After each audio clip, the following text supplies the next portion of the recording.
Okay, let's take a look at this one then. All right, question 1. Aluminium is extracted from aluminium oxide. Then it gives a formula of aluminium oxide and it gives you the relative formula mass of it, 102. And it says calculate the percentage of aluminium in aluminium oxide. Now you've got the relative atomic masses at the bottom there for oxygen, which is 16, and for aluminium, which is 27. Now this helps us out here. We don't have to work out any relative formula mass there because it's given. So all we need to figure out is how much of it is aluminium. Well, it's Al2, aluminium's 27, 2 times 27 equals 54. So we've got an overall relative formula mass of 102, and we've got a mass of aluminium of 54. So all we do there is 54 divided by 102, and then you get an answer of 0.529, which you then of course times by 100 to get your percentage, and the answer is 52.9. That's how you do it.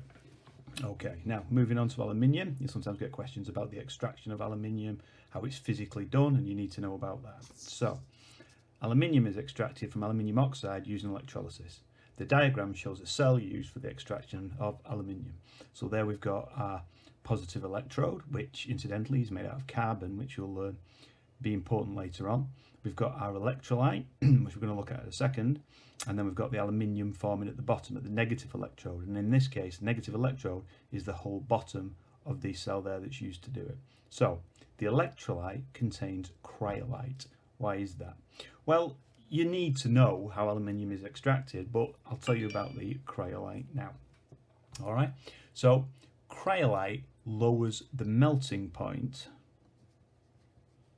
Cryolite lowers the melting point of aluminium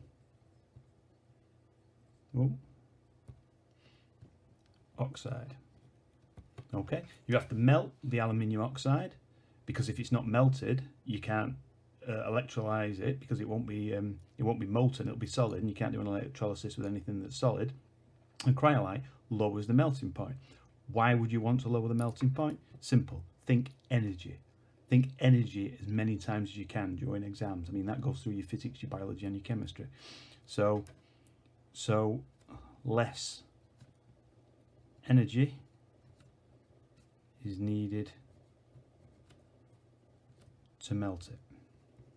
Okay, so in the extraction of aluminium from aluminium oxide, the aluminium oxide is not just melted, it's melted in cryolite, and cryolite lowers the melting point, which means that less energy is required to melt it. Next, oxygen is formed at the positive electrode. There we can see the bubbles of oxygen forming at the positive electrode there. Remember, I said that the positive electrode was made from carbon, so oxygen is formed at the positive electrode. Complete and balance the equation for the reaction. And there you are. It's your straightforward half equation, which we've looked at again. So we know, and it tells us there, that oxygen forms a gas that's O2. So we need to start with 2 oxygens. You have to have 2 or you can't end up with O2.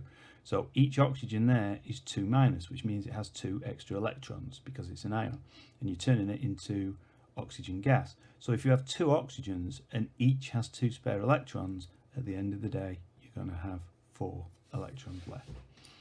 The positive electrode in the cell is used up during the process. Explain why. Well, remember I said in the diagram before that that positive electrode there is made from carbon and oxygen bubbles are forming around it. So what's happening is that the electrode, which is made of carbon, the electrode made from carbon is reacting with the oxygen. And what do you think carbon is going to form if it reacts with oxygen? It is forming carbon dioxide gas. Okay, and that's why the electrode's used up, because the oxygen that's formed during the electrolysis reacts with the carbon in the electrode and it produces carbon dioxide gas. So you need to periodically replace the electrode so you can continue with your extraction of aluminium by electrolysis.